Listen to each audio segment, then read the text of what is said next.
गो प्रतिष्ठा आंदोलन गोध्वज स्थापना भारत यात्रा 22 सितंबर से 26 अक्टूबर 2024 तक। सनातन धर्म में वेद उपनिषद पुराणों सहित समस्त धर्म शास्त्रों में गौ की महिमा बताई गई है। गाय को पशु नहीं अपितु माता की प्रतिष्ठा दी गई है। यही सनातन भावना है और आस्था है। इसी धार्मिक आस्था हेतु संविधान एवं कानून में गाय को राज्य सूची से हटाकर केंद्रीय सूची में डालकर गौ माता को राष्ट्र माता का सम्मान दिलाने तथा गौ हत्या मुक्त भारत बनाने के लिए संपूर्ण भारत में गौ प्रतिष्ठा आंदोलन चलाया जा रहा है। नहीं आता तो उस कारण को देखते हुए इस देश में शंकराचार्य परंपरा ने, इस चारों पीठों के शंकराचार्यों ने इसको आशीर्वाद दिया इस परंपरा को, और इस परंपरा के अंतर्गत गौ माता को राष्ट्र माता का सम्मान दिलाने के लिए पूरे भारत में अलग अलग प्रयास चल रहे हैं।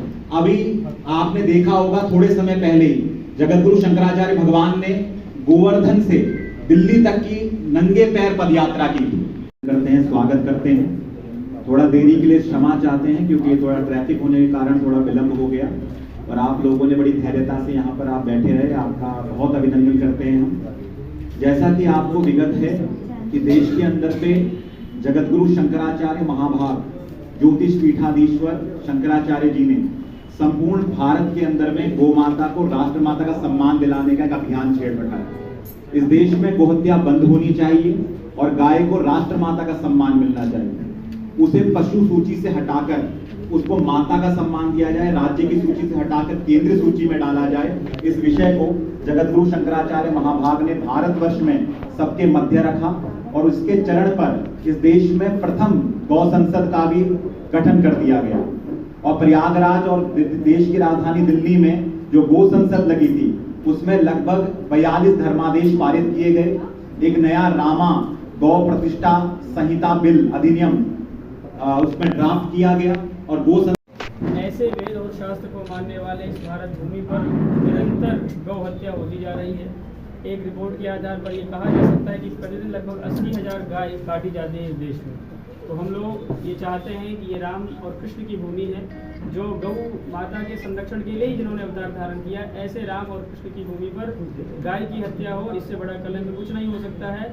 गौ हत्या का कलंक भारत भूमि के भारत के माता के मस्तक से समाप्त हो, इसके लिए पूर्व में भी हमारे आचार्यों ने बड़े बड़े आंदोलन किए हैं।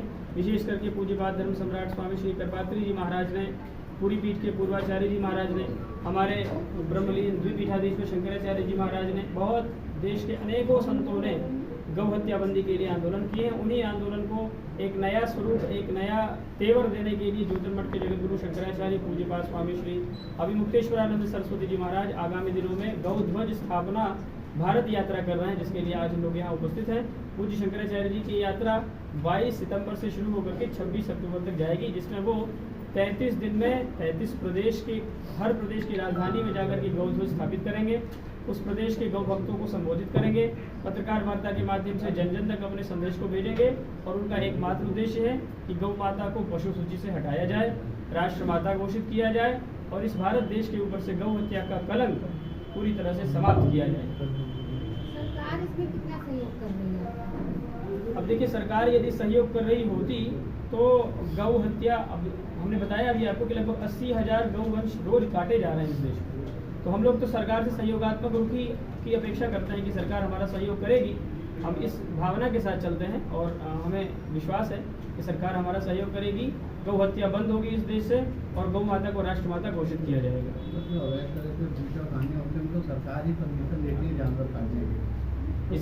इसीलिए हम लोग चाहते हैं कि सरकार इसमें कोई ठोस कदम उठाए। सरकार जब नीति कानून, ऐसा है ना कि हमारे यहाँ कहा गया महाजनो ये न गतः पंथा, जब समाज का प्रबुद्ध वर्ग, समाज का अधिकारी वर्ग, सरकार स्वयं जब एक नीति निर्धारण स्पष्ट कर देगी गौ माता को लेकर के कि गाय का ये सम्मान है हमारे देश में, तो जब सरकार ही ये व्यवहार करना शुरू करेगी तो सज्जन सामान्य इसका व्यवहार शुरू कर देगा। इसीलिए हम लोग चाहते हैं कि गाय को लेकर के एक स्पष्ट नीति बनाने की आवश्यकता है।